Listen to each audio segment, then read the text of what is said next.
Welcome to Wisslit. Joining us today is Frank Quattrone, a college professor who teaches journalism and speech at Penn State Abington. He is also the former editor of Ticket, the entertainment section of Montgomery Media. Frank has won many national and state awards for his writing and is here to speak with us about his book, Legendary Locals of Ambler. Welcome, Mr. Quattrone. Thank you, Matt. Frank, what motivated you to write a book about the people of Ambler?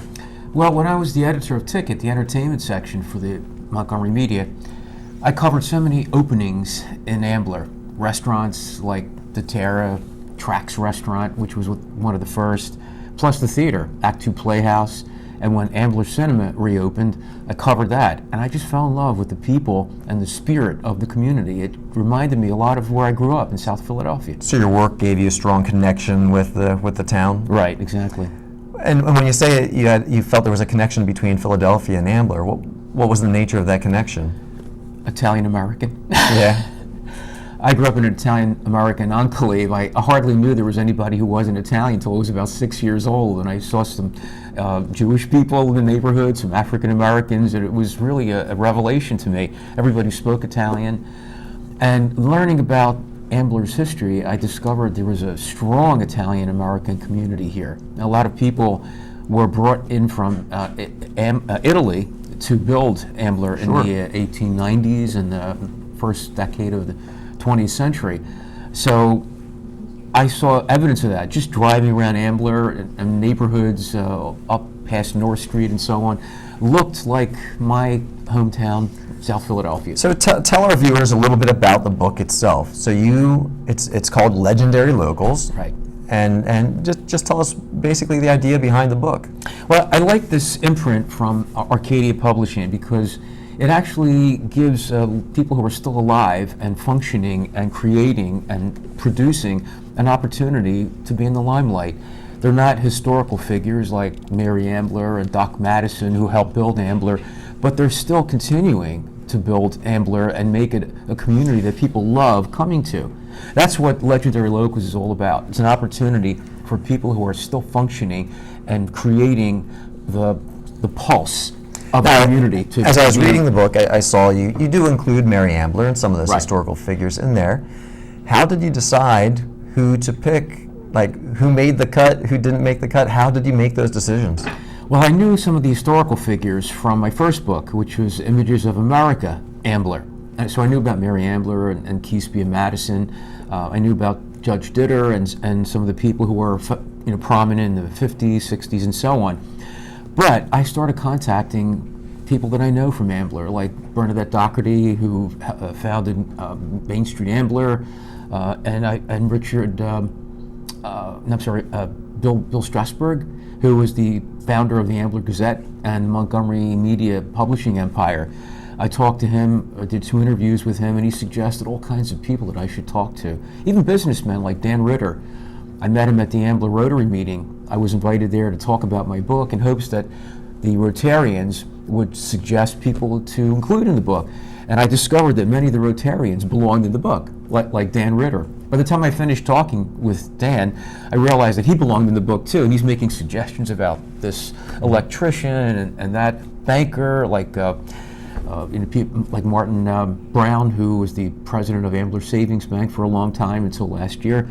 So I talked to people from Ambler, restaurateurs also, like Steve Waxman and Kevin Clibb. So it was an investigative process. It was more fun than just going to libraries and writing about the historical figures, because I could actually get into to restaurants and theaters and to private homes and talk to people who are still functioning. And how did you organize the book? I was asked to find areas where Ambler excelled. And I knew that there were 9 nonprofit organizations here, about 7 or 8 or 9 major nonprofits in this small community. I couldn't believe that. So I set that up. And I saw other copies of Legendary Locals, and I didn't see nonprofits anywhere. So we have a great nonprofit community. We have a great arts community, arts and entertainment, dining. So I had a section on arts and entertainment, on dining. I knew this from my work with the newspaper. And certainly there are community-minded people, policemen, firemen, politicians who've done their job to make Ambler as prominent and as thriving as it continues to be. Educators, for example, as well. And I have a catch-all section too for anybody who doesn't fit neatly. What was your favorite discovery? Like what person came out of nowhere and surprised you the most, or did you have just some great discovery that you made? Yeah, I think so. I think Eagle Johnson. Eagle Johnson was a graduate of Ambler High School. He was on the football team for 4 years, and while he was on the team had a 23-0 record. They never lost a game. He really impressed me because he was a policeman. He was the second African American hired. His cousin was the first, and he became a minister, an ordained minister. So when I asked him, this is life of service. It's what you do, right? You serve people as a policeman and then as a minister. He said, well, not exactly. When I was a policeman, I kind of fell away from the church. And I said, you're kidding me. I said, and then I had cancer, and I met this wonderful woman, and I discovered God.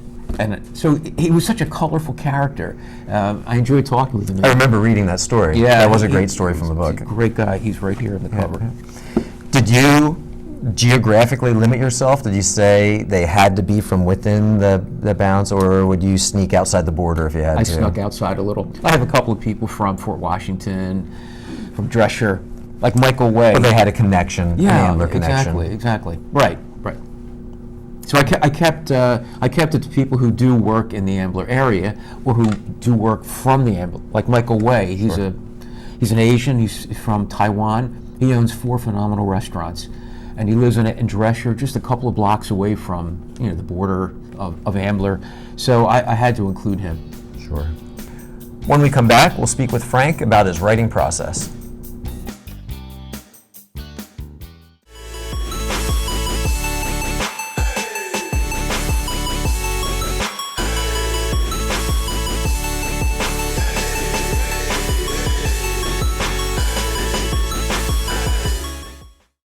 Watching Wisslit on WTV. Welcome back to Wisslit. We're here with Frank Quattrone. Frank, how long of a process was it writing Legends, the local legends? It actually was like birthing a child. It was about 9 months. Oh, really? Right. I did have some information before I began the book, on Mary Ambler and Richard Madison, but as I told you, I had to find locals who were still alive to talk with, and I enjoyed that process. So part of the writing was actually doing careful interviews. Like I would sit with Bill Strasberg from Montgomery Media in his home, and I would be taking copious notes, and I would get a headache just listening to the man. Would you record? Achievements. No. You wouldn't record the interviews? I'm old school. Yeah. I trust myself more than I trust a tape recorder. I'm sorry. It works better for me. And these personal interviews, what was the longest you spent with somebody? Probably Bill Strasberg. Yeah. I think I spent an hour and a half with him one time and an hour another time. And I talked to him on the phone a couple of times as well. He had so much to offer. And you'll see in the book, he has about 5 or 6 pages and about maybe 7 photos with various people that he helped make famous. Now, were all the people you interviewed comfortable with the process, or did you have some people that was very difficult to draw them out and get information from them, or were people really happy to No, be not a at part? all. They were happy to be in the book. Some were surprised that I chose them to be in the book, which was a lot of fun. I have one interesting story, though. One of your graduates, Melanie Mayron, she's a 1989 Emmy Award-winning actress, and she directs TV programs right now. It took me months to get in touch with her. I found out the name of her direct agent in Hollywood. It was the wrong agent. I went through all kinds of Directors Guild of America, nothing. And then finally, after many weeks of trying to reach her, I discovered that she has a healthcare product company. So I went online and I wrote a note saying, "Hi, Emily, Melanie, I'd like to talk with you." I told her a little bit about my background and why I wanted to include her in the book. She gets in touch with me the very next day. She says, So all that effort you did of finding agents and working that process came to nothing, Right. and then through her company, you found her. Right, and she was a great interview too. And Did you do all the interviews first and then finally sit down and do all the writing at one time, or each interview was followed with writing that segment of the book? No, since I've already written another book, I realized that there's so much writing to do at the end that if I do a little at a time, I'm going to be in much better shape. So I made arrangements with my editor to do several segments at a time. For example, I would say, Aaron, can I do like 10 or 12 not chapters, but captions with photos, and get them to you within the next 2 weeks. She said, that would be great. So I was doing them in stages, so that the final process wouldn't be as convoluted and difficult. It was, anyway. If I hadn't done that, it would have been worse. What's your process like? Do you have to write in a certain location? Like, do you have a certain room, certain conditions, it has to be that way? Or can you write on the fly? Do you go to a cafe somewhere? No, I have to be at home in my office. I have my desk surrounded, filled with notes and photos and so on. Some is from the internet, but most of the work that I use is directly from the interviews that I've done. And I have pages and pages of notes, and I lay them out, like I'm going to have 12 pages of notes, and I just read them carefully, assess what might be a good opening, because I like to lead off well, so everyone would enjoy reading that section. So that's the way I write, no matter whether it's for a newspaper, magazine, or whatever. And who gets to see your work first? Is there somebody that you finish something and they're your go-to person? Do you have a critique partner or somebody that you let see your work? No, because I'm also an editor. I'm like the final arbiter of my own work too. Yeah. My wife reads my work, but she always says, "Oh, Frank, that's beautiful. It's wonderful. You're such a good writer." But I trust in my editor too, because I worked with her for my first book as well, and she gives me good feedback. So I trust her. So she's actually the first person who reads my work seriously. Now, do you have an agent? No, I as don't. well. You don't have an agent, but you have this publisher that you've worked with. And your first book, was it through the same publishing company? Yes, it is. Arcadia Publishing. It's located in Portsmouth, New Hampshire. And it's a national publication, and they do these books throughout the lower 48. When I heard Arcadia initially, I was thinking Arcadia University, like a university press. Right. So your editor, you do your own editing, and then you send it off to your editor. Yes. And she says there's very little editing to do. It makes me feel happy. That's what you want to hear. Yeah, exactly. I know that process. And yeah, you're a writer yourself, so I know what you're talking about. Mine come back with a lot more red on them, though, than probably yours do.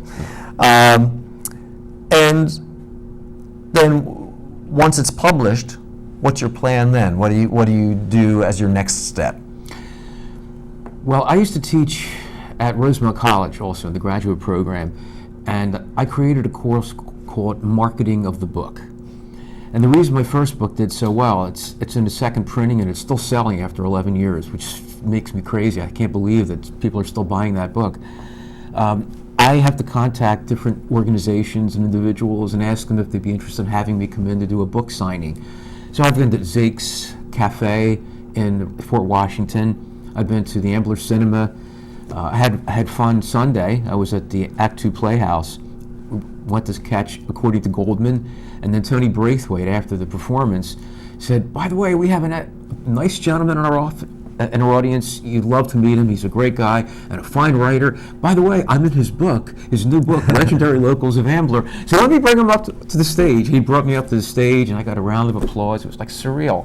That's exactly what you want, though. Yeah, he said, perfect. sell some books if you like. That's terrific. Yeah, it was fun. So is your publisher big enough, or do they do much from their end for promotion, or is it really up to you? Are you your own best promoter, I suppose? Yes, I am my best promoter. If you're a great writer or a popular writer like John Grisham or Anne Rice, the publisher will do everything for you, even though you don't need help. But if you're writing your own book, I think you know this, Matt. You have to do the work. Absolutely. Yeah. When we come back, we'll speak with Frank about his future projects.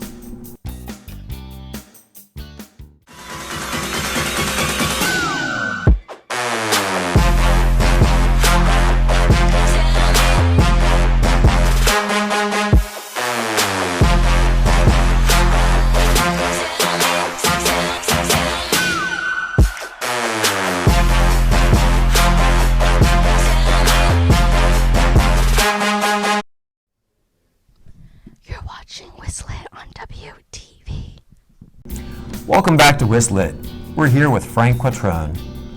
Frank, can you tell us a little bit about your other book, from the same publisher? Yeah, it's called Images of America, Ambler. It's actually a history of Ambler from its origins in the 18th century to about the 1950s. It's mostly about people who have passed on. So while this book is about those who are still with us, Mostly, yes. for the most part, and so that was more of a history, but it was, when you say images, more of a photo documentary? I'm glad you asked, Matt. This series, both the Images of America and Legendary Locals, they're actually popular histories. They're based on photographs. So if there are no photos, there's no story. So sometimes people ask me, was there anyone you left out? Of course, there are a lot of people I left out of the book because I couldn't get photos in time, including Linda Creed. She's a really popular songwriter. She wrote The Greatest Love of All, which was Whitney Houston's biggest hit. And she lived in Ambler and died in Ambler.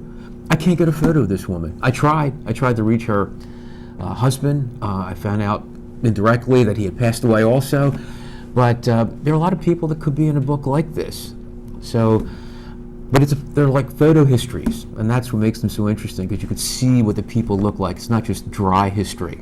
So with the prior book, it was a lot more academic research that you were doing? Yes, right. Sitting in libraries, historical associations, and newspaper archives, and so on. This one, I'm in people's homes and restaurants and so on. It was really a lot more fun. I was going to just say that. It must have been a lot more Yeah. enjoyable. And did you take your interviewees out to eat? Did you ever do on-the-street interviews? They often took me out to They eat. took you out to eat? Yes, Kelly Kroll, who was in the book also, because she's the director of the Bonnie Kroll Melanoma Project. She took me out to From the Boot.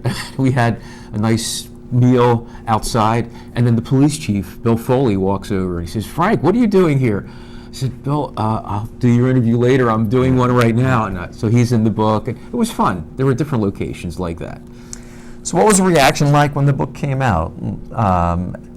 What kind of feedback did you get? I'm still amazed. Bill Strasberg, the man I was most afraid of because his accomplishments were so phenomenal, I was hoping that I would please him. He sent me an email and he said, "Unbelievable, the research you did, the writing. I'm so proud that you were a part of the Montgomery media and newspaper empire for so long, and your book is wonderful." And I said, "Oh, that's it. That's what I wanted." I pleased him and I felt great. But I have to tell you a funny story. Dan Ritter told me that I'm going to make more enemies than friends with this book. I said, "What do you mean?" He said, "Because there's so many people who feel, well, why am I not in this book? Why are my parents not in this book? Or my grandparents? What did this person do to be in the book?